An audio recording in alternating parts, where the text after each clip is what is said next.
barriers to reality. Let's start by acknowledging that we're all individuals, and yet we're all part of a larger society that involves government, corporations, and mass media.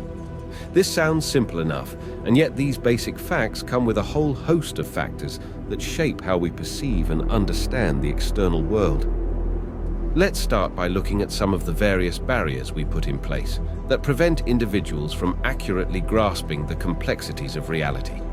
Keep in mind that what we'll be looking at is how these barriers also play a role in shaping public opinion about important topics that affect everyone. One of the more obvious barriers is censorship. The truth is that every community tends to establish some rules about what is acceptable to express. In fact, you can say that it's a natural outcome of the human tendency to use censorship to avoid uncomfortable truths and protect personal privacy. But this self-censorship leads to a selective presentation of facts in which individuals and groups choose what information to share or withhold based on their interests. The author uses the example of war censorship, in which governments restrict certain information to maintain morale. Individuals also engage in similar practices in their daily lives, filtering out information that challenges their worldview. But those worldviews can also be limited by a lack of direct contact with what's going on outside their immediate experience. This, too, can affect people's understanding of reality. Most people haven't traveled very far from home, and they're used to talking to people of a similar cultural background.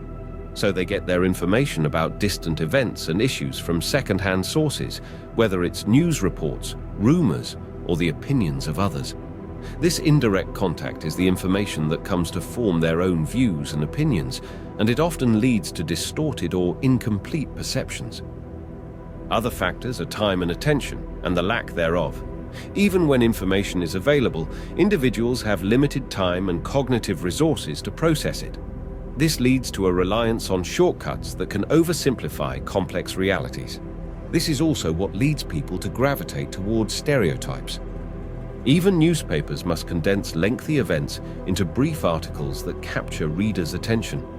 The need to fit information into short, digestible pieces means that much of the nuance and context are lost, contributing to a superficial understanding of issues. This is just the tip of the iceberg, so to speak. In the sections ahead, we'll look closer at how our distorted worldview can lead to harmful public opinions and the different ways in which this can be exploited.